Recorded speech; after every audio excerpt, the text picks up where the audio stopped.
Welcome to the Reality After Show covering the Challenge World Championships, episode 11, Weight of the World, exclusively on Paramount Plus. As always, I'm your host, Alex Trias, joined by my ride or die, Dan Montchal.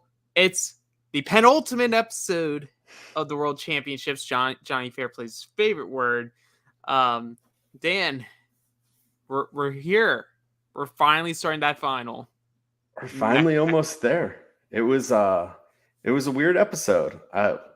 Not entirely how I expected it to go down, but we're finally at the final, and the end is near. We're finally at the final. Things happen this episode. A lot of things don't happen this episode, and weird drama that comes for no reason enters this episode, which again goes back to Danny's point of this is what happens when you bring too many people that you have deals with all the way to the end. Things could have been messy. I got thoughts on what happens at the very end of this, but we'll get there when we get there.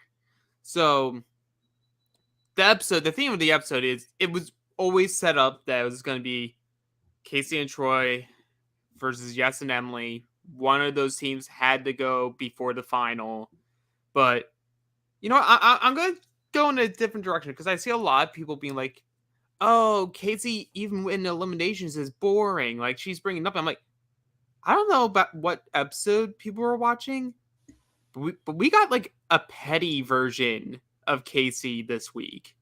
Like everything in her confessional, like she got confessionals. She's roasting Sarah. She's roasting Emily. She's roasting Yes. Like Troy is like we never seen this version of Troy who's like just actually pissed off at someone. Like I was having fun with them this episode. No, I thought this was great for both of them because this is really the first time since Casey's been, a part of the challenge that her back's kind of been against the wall and she's kind of been at the bottom of the pecking order. And so it's nice to see this is the Casey that we're getting. This is great. It's kind of the same thing for Troy. Troy had to go into elimination or two, but it was just kind of more out of he's going to win if he gets to the final as opposed to, I'm going to keep throwing you in. So seeing this version of both of them, I thought it was great. You could feel it building that way the entire episode and really these past few that this was the match that was going to ultimately decide who's going to the final. Absolutely. And ultimately, because if you're watching this, you watched the episode. If you didn't watch this, you know what? Blame yourself. So Yes and Emily go. But between Yes and Emily and Troy and Casey, I kept going back and forth as I was watching that hall brawl of like, if I was one of those other three teams, which team is the one that I would want to be there with us? Because you can make an argument that in one sense, maybe Casey and Troy are the better team. We keep finding them in elimination. They're not winning. But we don't know how hard they are going for those wins in the dailies. And some of those dailies were designed for specific... If you wanted a specific team to lose, you could make them lose.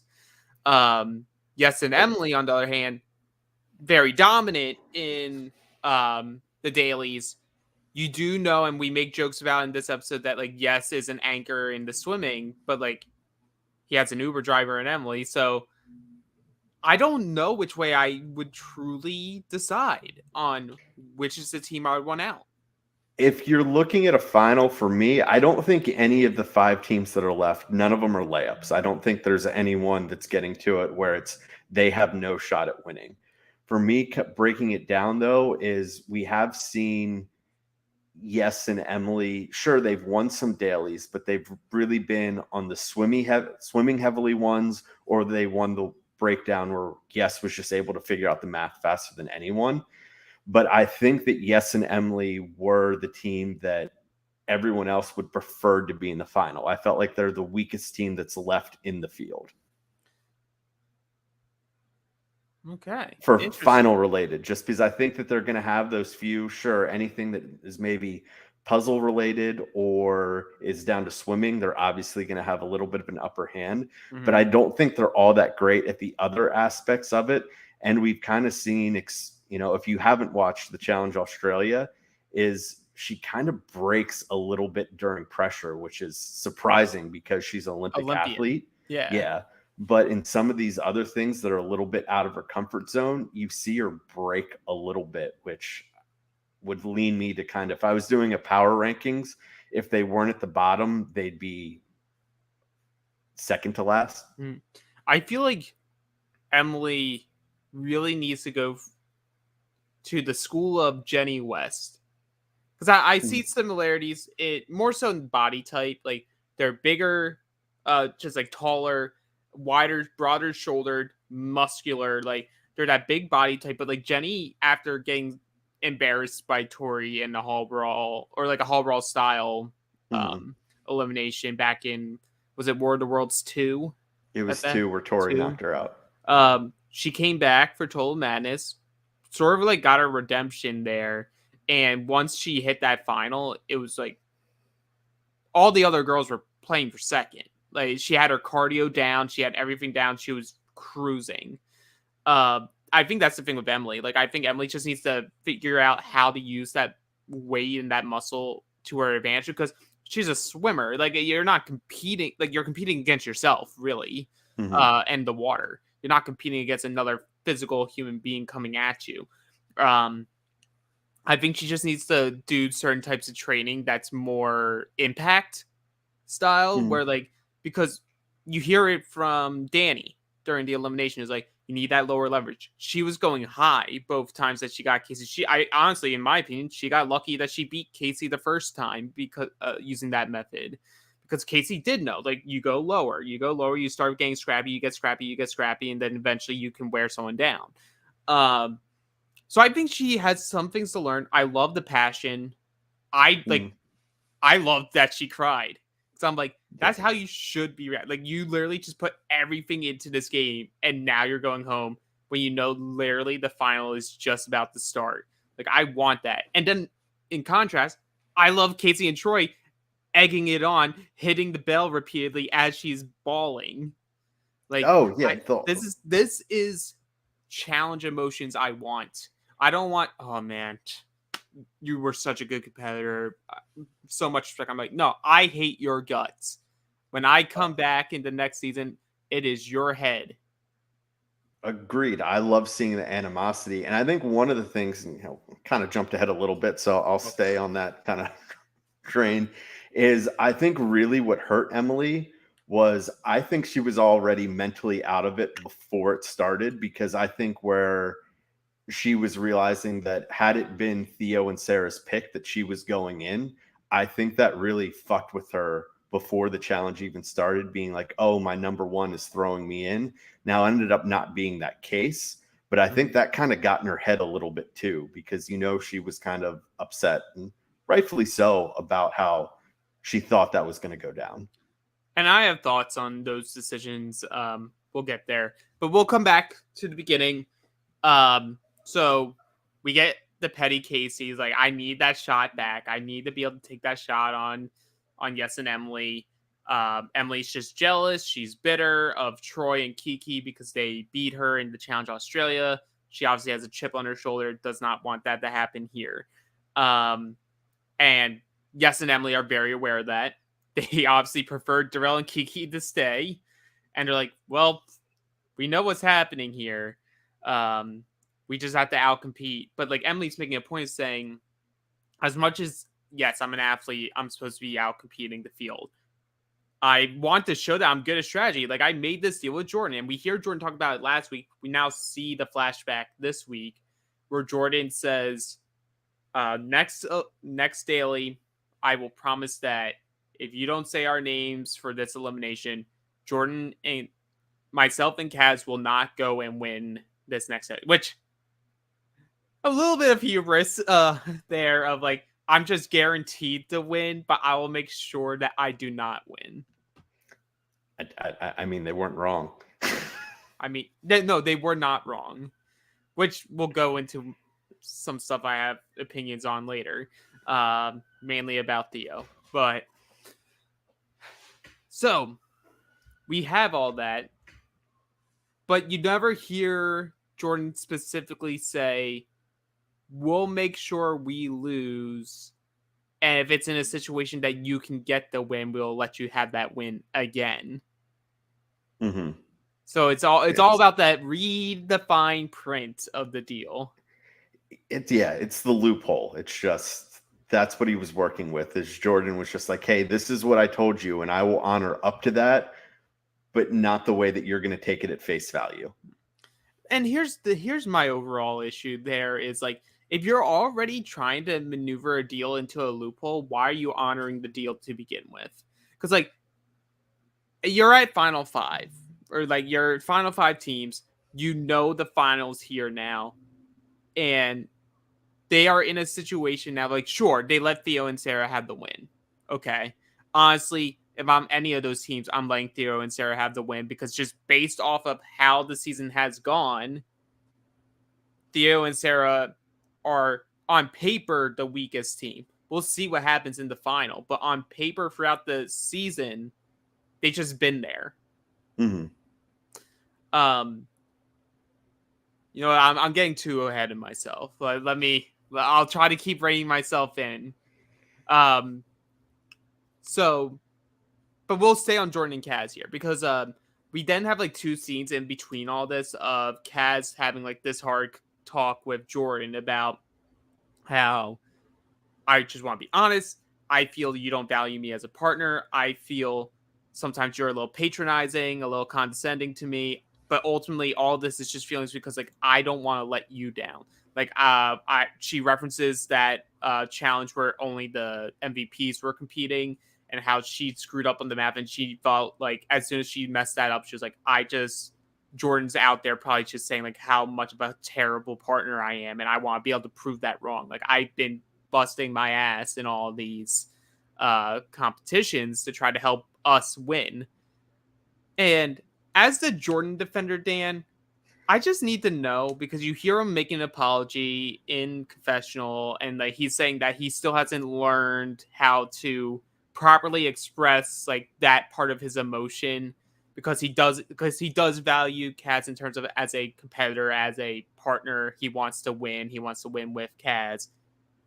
How many seasons and how many years of the challenge does Jordan have to do until he realizes it, like, till he learns? Because you can't just keep having a partner do the same thing and then be like, I still have so much. I'm so sorry. I'm so sorry. But he doesn't learn. Is it right? No. The thing that I'll give him is that he's slowly getting better because his blowups at his partners when he was younger were way Oh, worse than his for blowups sure. with Kaz. So it's, still a work in progress. But the one thing I will say, seeing the scene, as soon as we were seeing it now, we said, sure, by the end of the episode, we were going to predict who we thought was going to win the final last week. Mm-hmm. And I don't think it's going to be any surprise who I think is going to win the final. And as soon as seeing this scene, I was just like, they're winning because we've seen this before. We saw this all the way back on X's 2 that him and Sarah were kind of going at it the same way of him and Kaz were. And they got back on the same page. And what happened the rest of the season? They dominated. And so as soon as I saw that, I was like, oh, we've seen this script before. This is them getting back on the same season. And sure, it's later in the season, but this is setting up for them to run away with the last episode and a half of the season. So do you think they are going to stick at like the winning people, the winning male, the winning girl, are sticking in these partnerships? I do, because it's how they've done it the entire game. If there was something where it was going to shake it up or change the partners or anything like that, I think they already would have done it, because we've seen it over, especially the past few seasons of the main show, where they've switched it up, but it hasn't been solid pairs the entire way through. I think for this, it's, the 4 partners that are left, you're running with who's left, and I don't think that they're going to deviate from that. Yeah, like overall, I think when we get to the end of this episode, we'll be in, for the most part, in an agreement. Like ultimately, I think any of the 4 teams that are left can win.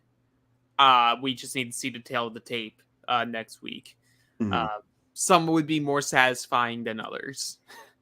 I just want to say breaking news. What we have is a 1-episode finale final. Like, finally, this is what we need. We don't need this, Didn't they do that for really brought USA? up. Huh? Didn't they do that for USA? Or was that a two-parter? Well, USA I just kind of wrote off because it was Australia USA. was a 1 day. I remember. Yeah, Or a Australia one was, but episode. I'm thinking of the past few of the flagship show You're plus right. You're right. like All Stars 3. Like, they stretched it out to 2 or 3 episodes. It doesn't need that. I think Ride or Dies was 3 episodes. that could have been done in 30 minutes. It could have. It could have. Oh man. Well, so we had those conversations. It seems that the fences were mended there. They're back to being a dominant duo. And now we get this segment from Sarah, where she's talking about like the different parts of the game, the sides of the game. There's the social game, there's the physical game, there's the strategic game, but the thing that weighs on her the most, and it checks out based off of how she maneuvered the game changers and winners at war, is the emotional side of the game. The emotional connections you build, the emotional connections that you have left behind in order to play this game. A lot of that can weigh very heavily on you, impact your decisions, impact how you move around in the game. Mm-hmm. And it's just one of those things where ultimately it's I miss home. I feel bad that I left my husband to be like a single parent for like all these weeks. I can see that my child is missing me each time that I do have a call with them. But she has her rocking Danny here. Danny comforts her, and he's like, you know why you married him, right? Like, he knew what he was marrying into. He's strong. You know who's going to be there when you get back? Your husband. So let's go to this final. Let's win some money.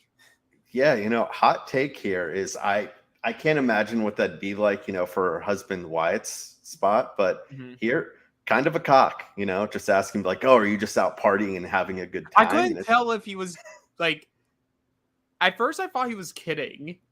I don't think he was. And I don't think he was afterwards. No. Like, hey, like, sure, this is rough, but 2 of the past 3 times she's went away, she's come back with a lot of money. And I'm sure her payday for Winners at War wasn't that bad either.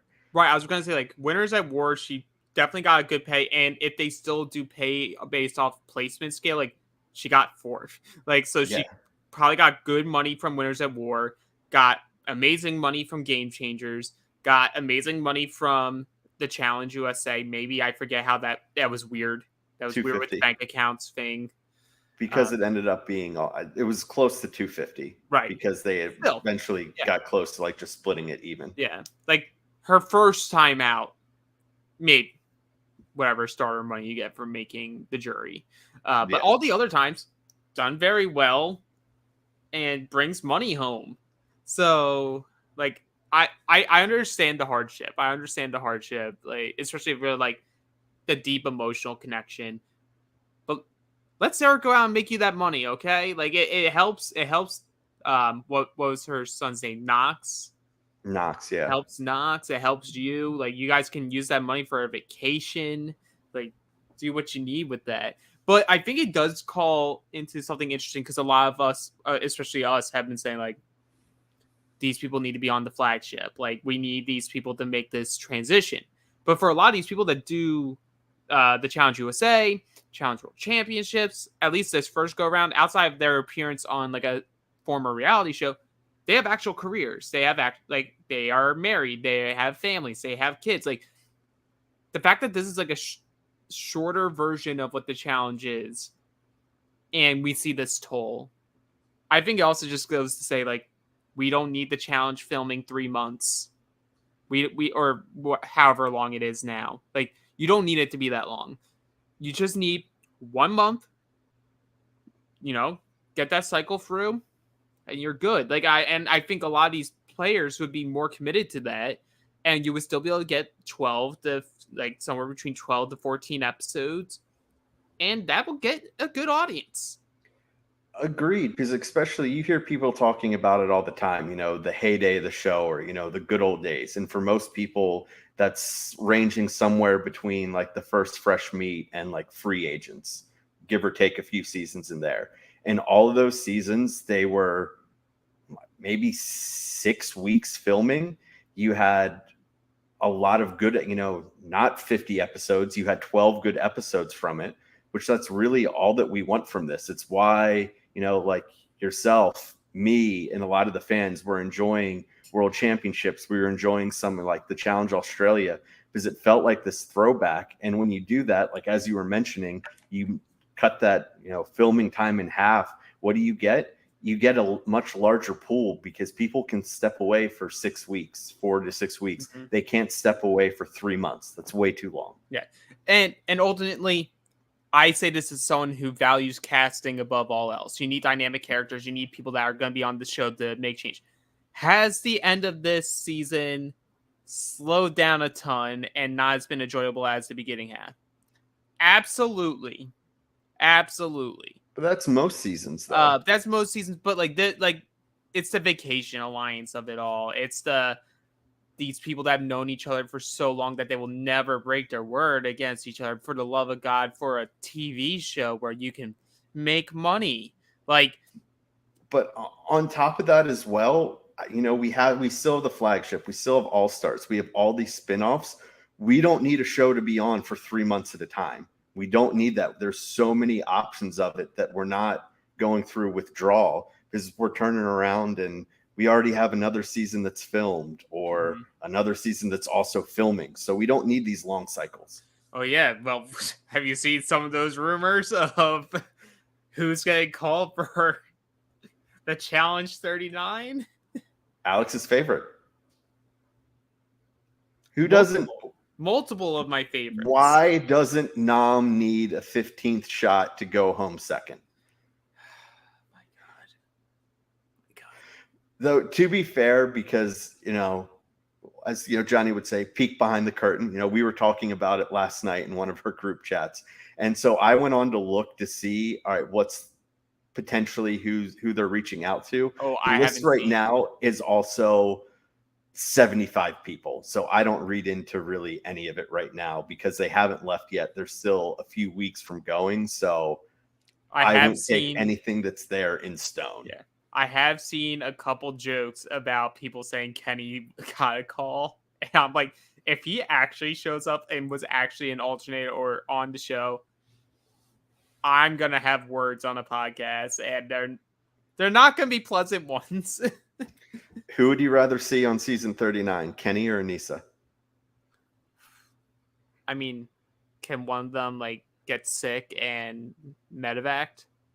Well, they tried that with both of them last season. They both came back. So. You know what? I'll say Anissa because she's still hurt probably and can't go on. There you go. Yeah, I don't think she can be back. She's not recovered yet. For all I know, she is, but I'm hopeful. Okay, so we have all that, and then we get Theo wants the final so bad, but you can lose or secure your spot right here because we find out this daily is the last daily. If you win this challenge, you will be locked in for TJ's final.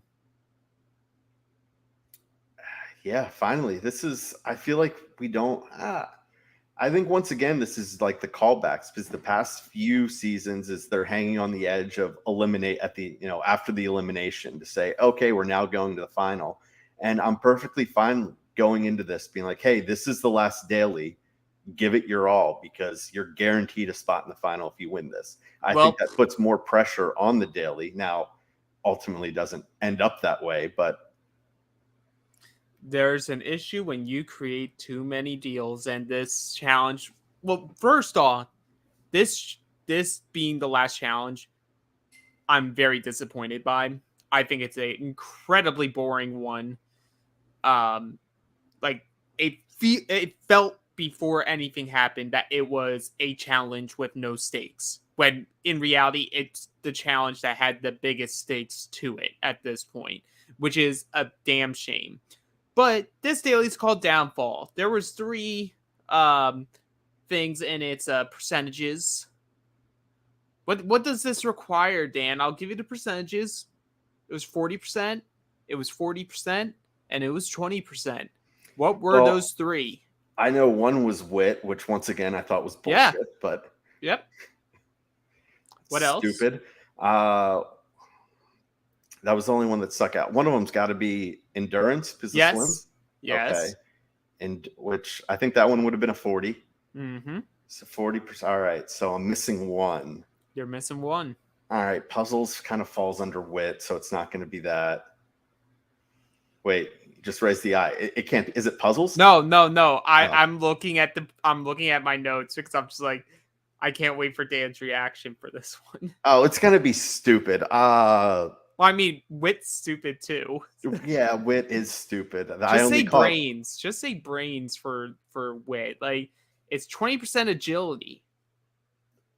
Agility. You're climbing up a fucking ladder. What agility? You have to be agile. No, you don't. It's honestly, it should just be like 40% endurance, 40% brain power, and 20% tying. Because you have to untie stuff. Knots, yeah. 20% knots. Yeah. But for this challenge, it's very straightforward. You start on the shoreline, you jump into the water, you swim to your colored ladder, you then climb up a portion of your ladder to where the challenge logo is. You have to untie all the knots that are holding that logo, and once that falls, you can pool a color of a different team. They will be eliminated. It's important, though, because the first team that's able to do that and pool one of the colors, that team that drops is automatically into the arena for the last elimination. From there, you can keep climbing, but everyone else also has to untie that. And as they are untying the logo, they can still pull other people down. And this is going to keep going until one team can get to the top, solve a math problem, and once you submit that, TJ will hit a big red button and knock everyone else out, and you win and submit your ticket for TJ's final. I didn't like this because I understand knocking someone out. So we see Yes and Emily, of course, they take out Casey and Troy. Right. But I feel like once you get past, untying the knots, you shouldn't be allowed to be knocked out. Like that should kind of be like you hit a certain point so you're safe. I agree 100% with you there. Like, I thought that was weird. It wasn't like it was sort of like confusing listening to the instructions there, because I was like, okay, so if you're the first one to do it, you can knock someone out. You then keep climbing and keep knocking. So I was like, oh, is there multiple levels to this? Like, are you going to keep going? There's another thing, but I didn't remember. I only remember seeing one. So I was like, oh, there's just. So really, it's always going to come down to a 2-team race. Which is dumb. Well, especially when one team decides to just sit there. Yeah, it was. I just think that there should be, with all these, there should be some type of advantage for being first. Finally, we have, okay, there's an advantage for winning the dailies and a penalty for losing. Mm-hmm. And so if you get it done first, no, you can't be knocked down. So Jordan and Kaz are second. They have to knock out one of the two other teams. Yeah. And then at least it's still not great, but it comes down to a potential 3-team race to get solve the puzzle. Absolutely. And so we're like listening to some people's commentary as this is getting started, and Jordan has so many deals. He's like, I can't win because I gave my word to Yes and Emily that I would never say their name. And, I am a man of integrity because, the things that separate legends and MVPs, whatever, honor. We have more honor. Honor and integrity, whatever he wants to call it. So much honor. If you had so much honor, you wouldn't create loopholes. You wouldn't create loopholes in your own deals. Just remember, turnaround's fair play. Well, especially because what he's doing here is he's knocking them out, and he's banking on the fact that, okay, one of the two other teams is going to win because we're not going to, and it's still going to put Yes and Emily into elimination. So at that point, we have the whole voting fiasco, but why not just break your word straight up, go and win, and send in Yes and Emily? So this is my problem. Like, ultimately, everything works out for these people with how they wanted it to go, except for Sarah and Danny, really. Like, Sarah and Danny wanted Yes and Emily there because for Danny, he saw Yes and Emily as the easier team to beat in a final format as opposed to Casey and Troy. Sarah, because of the emotional connection that she created with Emily, primarily, but also with Yes. For everyone else, though, you're submitting your spot in the final. It does not matter after that point. Like, Jordan and Kaz just went up, solved it, and won. No questions asked. They don't even have to say Yes and Emily's name because they say beforehand, don't they, that only one team's being nominated, or did they say that I thought at they the said end? it after. Either way, But it would you make should also have sense put like 2 and 2 together, that there's only 3 teams voting. So because it automatically would have been a stalemate because and my honestly, 2 votes that's would why have been that for the other 2. even more of a reason to win. Because if you win, you don't ever have to say their name. The other players are doing it. It makes no sense. Jordan makes no sense. He wins. I respect him, but his strategies almost all the time make 0 sense. Oh, they don't, especially because if you're looking at it, I mean, I'd still be fearful of them that if I'm Jordan and Kaz, is that the most logical thing would have been to send Jordan and Kaz down. Because if you're looking at it and you say, hey, of the 3 teams that are left or that are up for elimination, they're probably the team that's best ready for the final. And yeah, there's a chance. I think there's a pretty decent chance that Casey and Troy could have knocked them out. Right. Of that eliminate. No, that's hindsight, looking back, knowing what the elimination is, but you never you just never know. And so my whole thing is, I get loopholes are fair game. I hear you all in the chat. I get loopholes are fair game. I have no issues with a loophole. I have no issue with the ties that people have, and that's why they are like playing a scared game, because they don't want to have to put feelings into the game by putting someone in that they care about. I will say though, Cass and it's sort of similar to Jordan and Tori, except they don't have the challenge history together. Is Cass and Theo, the only thing that connects them is that they're exes. I know the underlying story all season has been they've really come back to like appreciate one another. Maybe not in terms of like a romantic way, but at least in a like we're gonna be good friends after this way. Yeah. I get it from Kaz aspect. If you look at it in a game level, oh yeah, I'd rather compete against Theo and Sarah as a team versus the field. So I wouldn't say Theo's name. And then just hide it behind, well, Theo is my ex. I wouldn't be able to break that bond. If I'm Theo, I'm throwing them down. Jordan and Kaz have been amazing all season. And if Theo has been boring all season long, I do not care what he says on social media and hiding behind the fact that, like, oh, I can't say anything because of contracts. That's bullshit, because we see Danny talk about shit every single week. So Theo, you can't hide behind that mess. He's a company guy, though. He's been doing that for years. I know, but I'm not saying it's right. I'm just saying that that's on brand for him. If his whole point is, I want to be a champion, I want to be a champion of the challenge. You're not. I don't care if it's my blood connected to Jordan. I'll win that money. Jordan, you go down there. Especially if you're looking at it now, Theo doesn't have this long history, but of everyone that's left, the only person that has a history of beating Theo is Jordan. So if you're that confident, which, he probably should be, he's in great shape. He's a great runner. He's good for a lot of things in the finals. But for sure, there is one person that has knocked you out of this game to show that they're probably a better competitor than you. Not probably, are a better competitor than you. Why not take that person out? Because Also, Kaz already has her win. She won the Challenge UK. Like, it's my time to win. I'm going to ask for forgiveness later, and I'm going to put you in now. I understand relationships.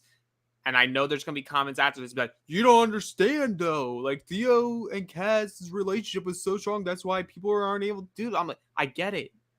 I'm talking about someone who's out of that relationship, not a part of it, who's just watching it as a viewer. I think if you are saying out loud on social media in the game for the only confessionals that you do get that you want to win, and it's the last elimination before the final. You put the best down there, and you hope they leave. It's also just surprising seeing what Jordan and Kaz did, because we're all over the place with Jordan. Clearly, I like him more than most, but we've never really seen him kind of lay down before. Like, because for him, you think about Jordan, who hates to lose. And so that's where it's just, which is just surprising that he didn't go for the win. Right. Man. But, okay. Is it showing? Yes, it's showing. Okay. If you throw Jordan in, then it's free smoke on Theo versus Vacation Alliance on every season he comes on. Tori not letting that go. Who the fuck cares? I would love It's my that answer. Well, because Theo already did his back against the house, and that was his best season. He didn't win, but if you think of Theo, I mean, me personally, what I remember, I remember War of the Worlds 1. He was incredibly impressive, but I think of Theo continuing to go down in elimination War of the Worlds 2, and it was fantastic. That was my favorite Theo. And like, here's the thing. These people, if they're going to be getting calls back to go on to the main show, you are allowed to pregame and make a counter alliance to the Vacation Alliance. Like, you're allowed to make deals and shit to go against this group. And for me, it's very straightforward. Hey, I see that you're going to be on. Instead of like hiding your tail, or like tucking your tail between your legs and like, oh, maybe I'll get to episode 9 if I stick to the Vacation Alliance. How about you want to get to the final? We create a group and we go after these people because they are going to be fractured. You can't give everyone a win. That's not how this game is going to work here. Well, we're going to recreate the rules. You said, pregame and creating alliance, especially with Theo, because we saw him in World of the Worlds 2 saying that he was more on the American side than he was on the British side. And we know Theo has great connections with a ton of people on the American side. And back then, that was kind of pre-Vacation Alliance. So sure, Jordan and Tori were there, but he has great relationships with a lot of the other mainstays that were there at least a few seasons ago. So I think there'd be a good chance for him to create that counter alliance. Right. And again, like I understand everyone's opinions that talking about future seasons. I personally am someone who believes you should be living in the season that you're playing and not worrying about 3 seasons down the line. Like, one, for me as a viewer, that's better TV when people are there to play for the current season that they're playing and not for 3 to 4 seasons down the road. Because guess what? You may not be called 3 to 4 seasons down the road. So you might as well try to go and get those wins now. I don't want to push back. No, push back. Logically, there's nothing else in this episode to talk about. Logically pushing back, it's not what I want to see, but we know very well that what you kind of like your per diem, what you get paid, your appearance fee, it goes up the more challenges that you're on, which is why we know like the CT and the Bananas, they get paid the most because they're back for 20 some seasons. Mm-hmm. And if you're going to come back, you only have so many seasons where you can afford to get eliminated early and then keep getting that call back, unless you're Nom. But so I think for them, it makes more sense to stay in the majority, stay with the group, because the further you make it in the season, the more likely you are to get a callback, which means you're getting more and more money each continuous appearance. I get that. I don't like it for aspects of the show. I completely understand where you're coming from, but if they're looking forward as trying to make more of a career, because Tori is now the poster child for this, that's the competitor's pushback to it. Here's my pushback. Johnny Bananas' first season, what boot was he? He was first. Cara Maria. Cara Maria. What was her first boot? I said continuous. What was her boot on her first season? She was first. Fresh Meat 2, great season. I would as a viewer who has watched this show, am I going to remember some, like me? Yes, because I'm stupid. It's like, yes, I remember Emmanuel from whichever of the trilogy it was. but he was a wallflower and he hadn't been brought back because the only person they were going to bring him back got canceled. And what I'd like to sent say back. is you brought up Bananas and Cara Maria. How did they both do their second season? They both made it to the final. And had they not made it back to the final or made it deep in the game and were cut early, would they have gotten the third chance? Maybe. It's possible. Yeah, probably because Jasmine did. But think of Jasmine's first season. She got cut. Her and John A were the second to, or no, they were the last female team cut in Rivals 1. But so the thing I'm saying here isn't that like to not go far in your first season. Of course you want to go far, but you also want to be memorable because being memorable for the most part brings you back. Being the 11th person of an alliance does not bring you back because we can go through the 400,000 rookies that were on the last 4 seasons and say who's been back since. Or just being a female champion doesn't bring you back. But that's a different. I mean, I guess not Tori, not Casey, but yeah, Tori and Casey are allowed to come back. But how many times have we referenced Jenny West that we never get to see her come back to defend her title? She should be brought back. She was on the potential list for this season. Was she the alternate on site, or was she just one of the alternates? She was on site. That's what I thought. They picked, but like in retrospect, I remember people were angry at the time, but now seeing how the season went, the person that made it over her was Kellyanne. Which, true, but I think you could have brought her back instead of like Jody, who was I was about to say. But maybe, you're trying to create dynamics. Jody isn't necessarily going to work Bananas. I think Jenny West definitely is working with Bananas. Of course. If she's there. You just don't know. You don't know. But to live and dream. But anyway, thanks to Yes's Uber driver and Emily, they're able to get to the station first and knock Troy and Casey out because they knew it was either going to be them. One of those two teams was going to be the first team down. So Troy and Casey automatically in the arena. Jordan pulls the cord on Yes and Emily is pissed. Sarah and Theo pull it on Danny and Tori, who are fine because they're like, hey, another round of us not having to get our hands dirty. We love this. Because in their head, they're like, Jordan and Kaz are about to win, or Sarah and Theo. And they're like, either way, that's both of our number ones there, so we're going to be safe regardless. Until, and everyone's feeling good, until the Tory hypocrisy. Jordan and Kaz sit down, and they're helping. I thought it was funny that it was Kaz that was figuring out the math. Good for her. I know, she learned. She's growing. It's her winter arc. It's that, she's heating up now. They had the talk, and suddenly, by having that talk with Jordan, she's good at math. Rubs off on her. But yes, the hypocrisy of Tori, because Tori's like, has Jordan been making deals behind my back that I'm not aware of? Like, oh my God, is this the challenge? Oh, she acts like she didn't just have all these deals behind Jordan's back. I don't know, 6 weeks ago when they were in Ride or Dies.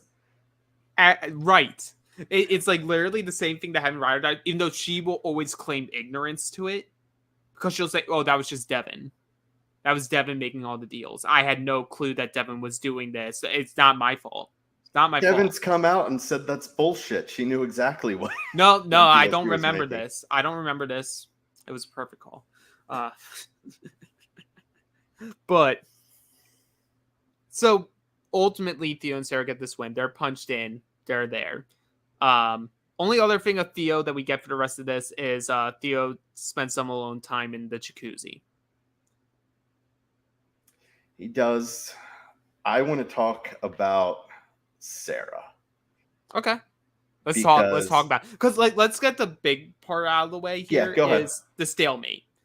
Like all three teams, because Jordan had this deal, he pushes the narrative that all the teams should just stalemate and then let Sarah and Theo decide. And everyone agrees to their own. And everyone agrees because in their minds, Emily's like, well, Sarah and I have been working together this whole time, so I don't believe that they would throw me down. You have Jordan and Kaz who, like, they gave Theo and Sarah the win, and then you have the connection of Theo and Kaz, and then you have Danny who's like, I've been training for months with Sarah. Like, we came in here with the game plan. Like, we are good. Like, we're not going to be thrown in. So, but when everyone's feeling good about that, you don't know what's going to happen. But let's go to the Sarah of it all, because now it's like in their seat. Yeah, it's in their seat. Well, first, I just want to say that I wanted so bad for Danny at the end to just pick one of the other teams. Wanted it. It would have been amazing, but they have their agreement. I was hopeful. I was hopeful that Tori was going to do that, because like, I was because as soon as you are the third team, what, like, for her, pick. It's like, what are the repercussions? Because it's Yes and Emily. Like, maybe you see Emily on another season, but like, unless you're going to All Stars, like, Yes isn't gonna do the flagship show. No. So why not? Yeah. What I wanted to talk about with Sarah is I'm actually going to defend Sarah here, because there was a scene in here that I thought was absolute bullshit and I was not happy with. Okay, let's and do that it. was the fact. So they're talking, and it comes kind of obvious that Sarah's going to have to pick one of her allies, because I think if you're Theo, which rightfully so, you're like, hey, I only want to save one team. You can save one. The one that you don't save, that's who's going in. I feel like that's a pretty fair. That's fair. Going about it. But so when they're talking, we get some flashbacks, and it's the flashback of from the beginning of the season where Emily's talking with Grant, and Grant's just like, oh, you can't trust her. She's a survivor girl. That is horse shit. Her other decision to save is Danny, who they've been talking every day since their season, came in as number one. You weren't going to save Sarah if Grant was somehow still around. Like, the hypocrisy of that season, or that scene, I thought was just complete and utter bullshit, because what was Sarah supposed to do? Right. But I don't think we are really seeing Emily, like, react poorly in that sense. Like, because the only thing we see is the flashback of Grant being like, oh, you need to watch these survivor players, like, they're cutthroat. And then you immediately get Emily being like, yeah, but like, I feel a good connection with her. And I'm hopeful that just by working together, we'll at least like make the final together. But I feel like if Emily sits back and you don't see it, because they would be boring television, would be like, I totally get it. Like, even though Sarah was my number one as soon as Grant left, like, Sarah and Danny have been number ones this whole time. Like, it is what it is. I need to get mentally prepared for elimination. Like, then that's all you would have gotten. That's all you would have gotten. I just never want to hear someone say that, someone compare it to, that's my Grant, referring to their number one. I'd kill myself if that became a reference that we heard all the time. It would be brutal. Hey, Grant wasn't bad this season. Or he didn't have the opportunity to be. That's true, yes. And honestly, I see him being on a call list. I don't see how he's not on a call list. The only way he's not on a call list is if a lot of these people were like, we can't do the like 12-week or whatever. Which he may not be able to, because he has, a wife, he has family. And also, depending upon, I don't know how bad to what degree his injury was, that if he'd be able to turn around and be okay yet or not. Oh, you know what? King Cash brings up a good point. We were talking about the Tory of it all. Oh. But as soon as Jordan submits their vote first, Emily and Yes could have. Emily and Yes could have just said Jordan and Kaz. And like, to be fair, I think without seeing a lot of it, Yes was a messy player this season. He was, because from what we saw, and there could have been more to the agreement, but it was for Jordan and Kaz's protection last time they were going to lay down. There was no rule that Yes and Emily couldn't turn on them the next round. They just said that they wouldn't win. Right. I also love the scene after the challenge where Yes is like apologizing to Troy. It's like, man, this is just so tough. Like, and Troy's just like, what are you sorry for? Like, what are you sorry for? I'm really just tired of you, Yes. Like, please just shut up. And that's where I think you could see a little bit of good old Wes's side of being a bit hypocritical, being like, shut up, like I don't want to hear this. Right. But yeah, so we talked through it all. We are like, there's a stalemate. Sarah has to make the tough call. We're seeing that most likely Theo and Sarah would have thrown down Yes and Emily. Ultimately, it doesn't matter because we get to the arena, and for one, it's a hall brawl. Thank you for bringing that back. We needed Not it. the hall brawl from Challenge USA either. That was brutal. Well, Enzo wasn't there. Yes, The that's meow why it was meow. brutal. Something's cooking. Be Greatest ready. hall brawl of all time, maybe. Mm-hmm. People are talking. But it's the classic. It's the classic hall brawl. And I love that.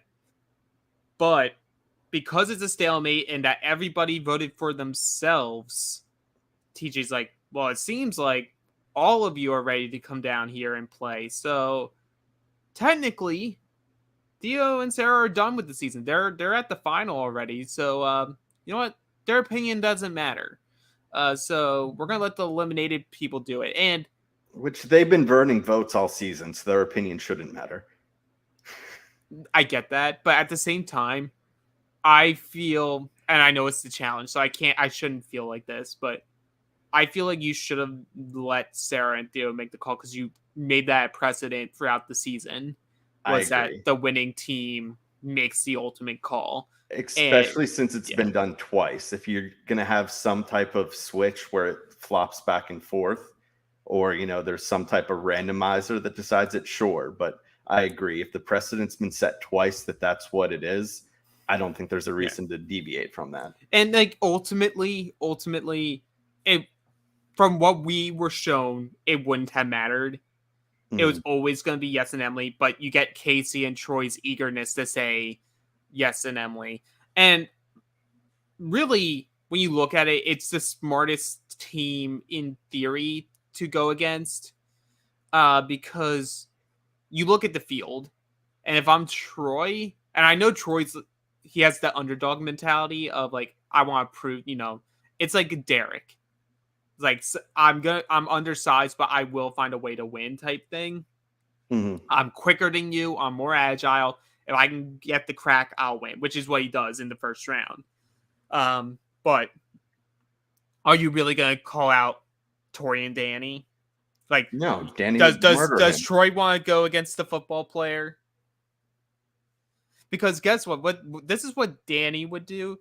Low leverage, and not just low leverage. He would then wrap his hands around Troy and keep running and do to him what Big Easy did to Wes.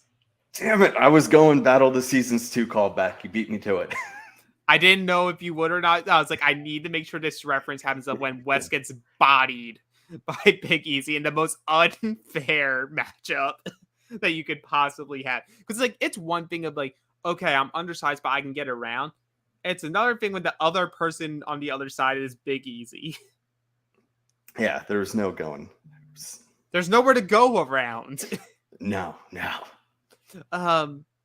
But so it makes sense. And like maybe you call down Jordan and Kaz because like we saw earlier in the season, like a couple episodes ago, Casey wasn't like fully trusting Jordan's schemes.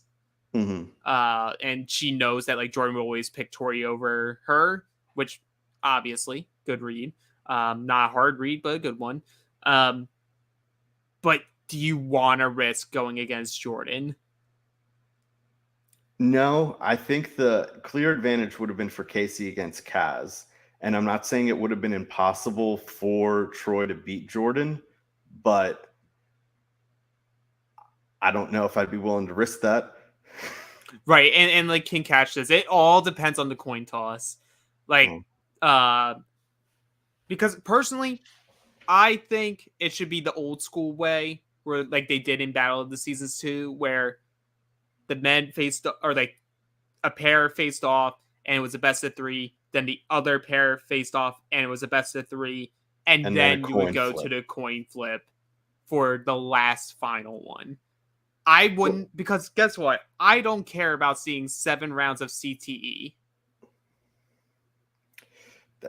That's fair, especially because some of those last few rounds that we've seen that have been best of three. Now it's been a while since we've seen it in a pair with this iteration, but some of the, like I think of Rogan and Nelson, or it was Nelson and Fessy, or some of the others that you come, even Kyle and Theo. Like there's been Kyle and Fessy. Like someone's gotten hurt when you keep going and extending it over and over again. It's right before the finals. They'll go anyway. But they make the right call because I felt matchup wise, I think if you're Casey, you're like, okay, yeah, Emily's gonna be tough, but you need to pick the team that I think Troy has an upside, like a chance to truly outrace. And I think he has a better chance against Yes than he does what we have Jordan. seen is, Yes is a little bit older. Yes is a little bit slower. Like he is taller. He does have a little more weight than Troy, but it's not like to the point where he would be a big obstacle for Troy. So part of it's vendetta and revenge that they want, and like good on you. But it was the right call. So like we have Troy and Yes, and famous last words of Yes is sometimes you have to go down to take the trash out yourself. Which, classic line. It's a classic line. It's a classic line you have to put in there, but also like if you're looking at it, is no matter what unless it was something, it clearly wasn't going to be swimming based because it's an elimination. A swimming hall brawl, imagine that. And it wasn't, there's a chance it could have been a puzzle, but at that point, it's kind of just like the hungrier team is going to win. And this is all that Casey and Troy have wanted for so long. And you put that into a physical where looking matchup wise, you may say 50-50. The fact that this is what they want, what Emily and Yes have put them through the last few episodes, it really tips the scales more towards Troy and Casey because just that motivation factor. Right. It's like, it's sort of like the Dark Knight Returns. Like like Bane versus Batman in the pit, and like Yes and Emily are Batman here. Like they're here in the pit, but then you have Casey and Troy. They're like, no, but we were born here. We were molded by the sand. Like you aren't gonna beat us on our turf now. Like you have made this our home, and you're the trash that's getting taken out. And Troy beats Yes, outraces him. Both groupings do the mistake that you hear like Jordan say don't do. It's like people go into this thing like you need to wrestle. You need to wrestle. You need to try to wear people out. But you're only wearing yourself out more times than not than the other player. Because like if you're wrestling them, the other person's just spending energy trying to like weasel out. But as soon as they weasel out, they're in a position where they can just keep running. Keep going. Even if they're stumbling, they can keep running. Whereas what ultimately undoes Emily here, who does win the first round against Casey, they're the pairing that has to go the second time. Emily spends too much time trying to use her strength on Casey, where she puts herself ultimately in a position where she's more focused on Casey than the bell. And that's what ultimately undoes her and Yes's chances to win this elimination. Oh, 100%. And like you could also see of how now neither of their two rounds ended up being like that particularly close. Like Emily clearly won the first one and Casey was clearly winning the second. Yeah. But even just how Casey was attacking it, had they would been close, because everyone else was kind of running through the bell where Casey was diving from 10 feet away to smack it, that Emily really needed to have a good head start, or I think Casey's probably faster. And right. We've seen that all the time where someone gets caught, like you said, they get caught up in the wrestling, and when they go to let go, they're in a bad position that it takes them the extra second to have to turn around and start getting momentum going your way.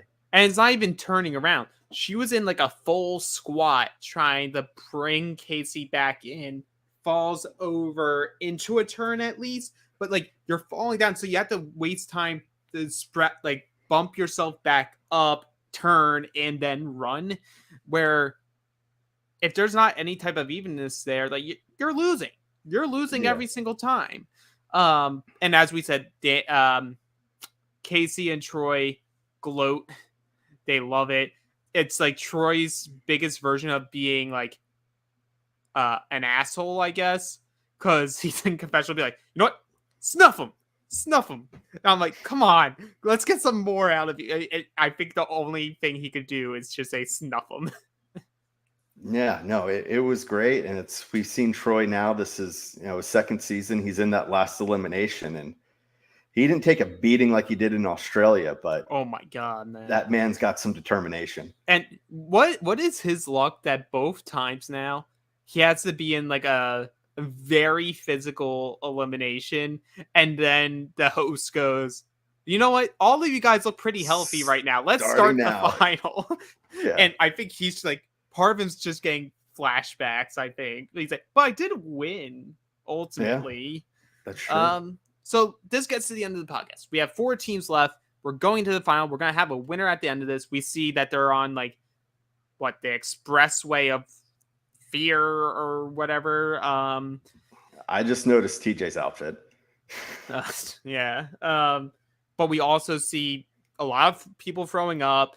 We're hearing multiple people saying like how much this final is draining them, that they're like running on empty. We see Danny and Kaz like on like IV, I'm pretty sure, getting medical attention. But we know a winner's going to come at the end of this.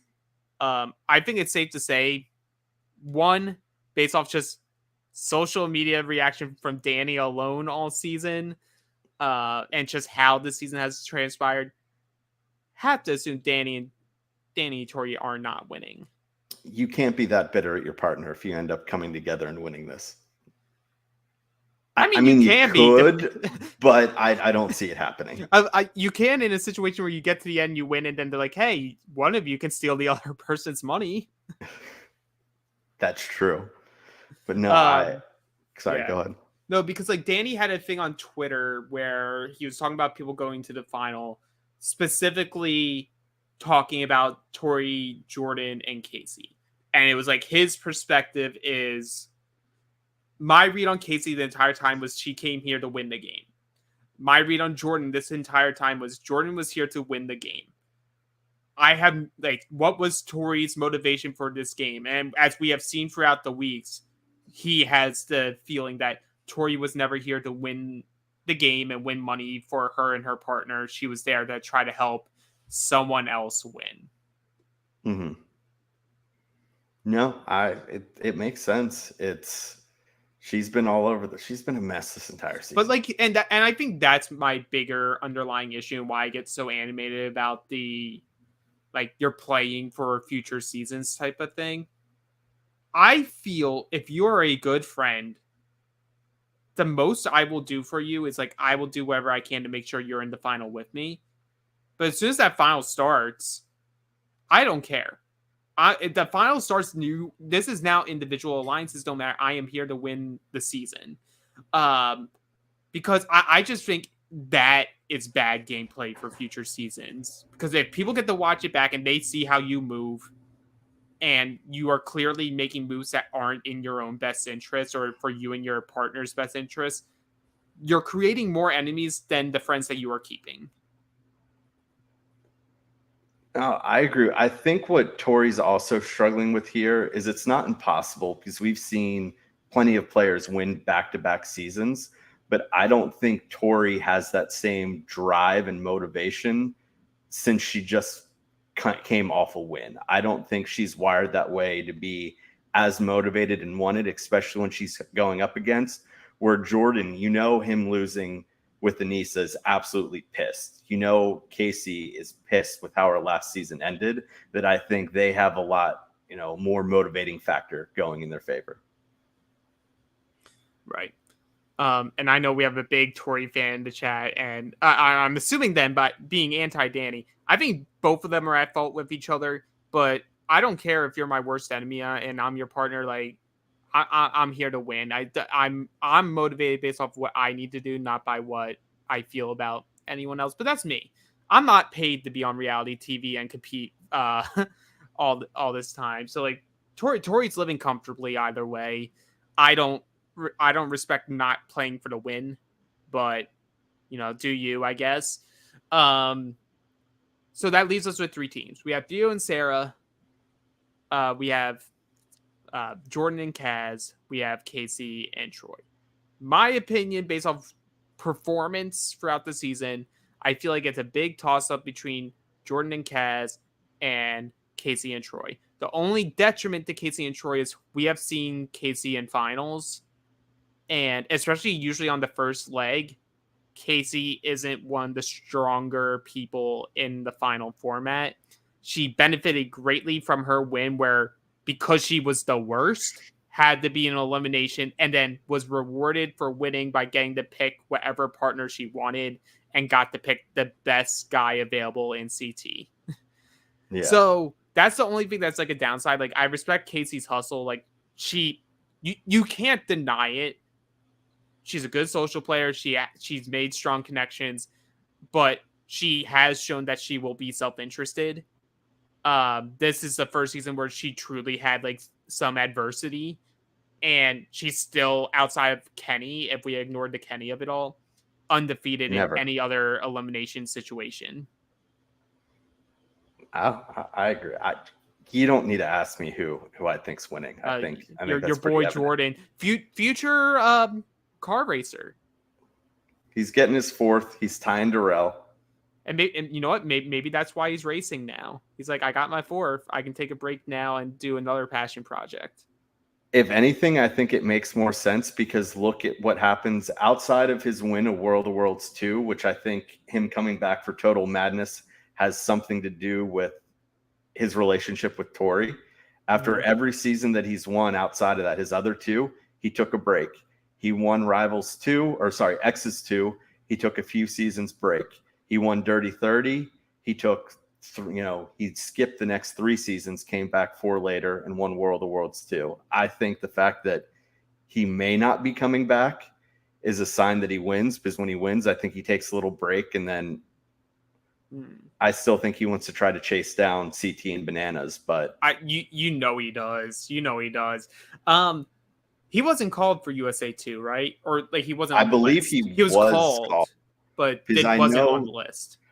No, he isn't on the list. He wasn't there. I know the rumor was that they did call, if you'd want to call it like kind of the big 4 for the guys, is they called Bananas, West, CT, and Jordan, and they only got, I believe it was just Bananas and West, and then like Darrell shows up, but I think maybe.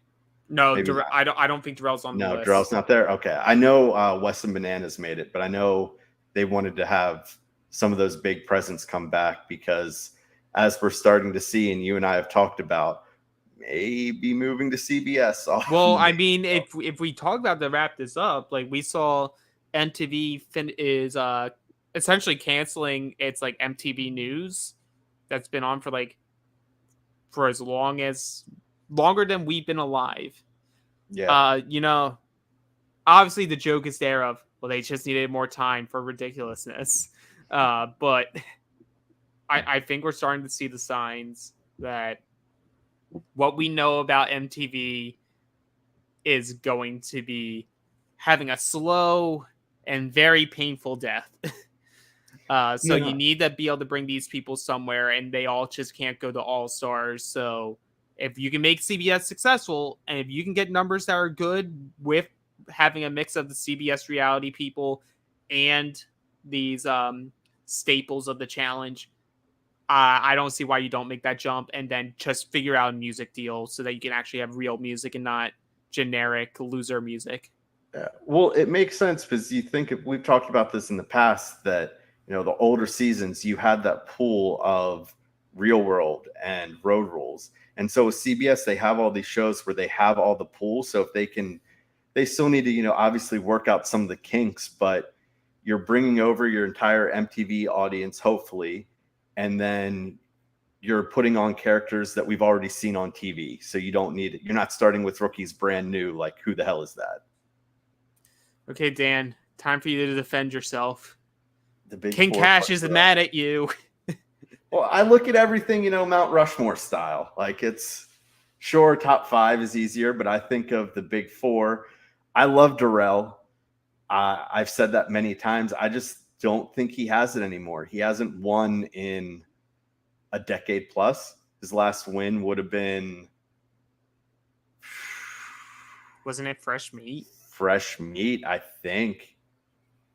I mean, he would have won the ruins had he not knocked Brad out, but that happened. So I think it was. You can't say, meat. oh, he could have, because it's like, because if we do that, then how many wins does CT have if he doesn't eliminate himself? Well, CT punched out like 7 people, so it's a little different. Darrell, you're right, King Cash. Darrell needs more of like a team season. That's where 3 of his wins have come from, I believe. I think that's the issue, and that's why the Jordans, the CTs, the Bananas, the Wes's, like, they get a little more credit now. Is they've won in all the formats essentially. CT hasn't. CT's only won in pair, or no, team, pair, and individual. All 3 of them have won. All of those.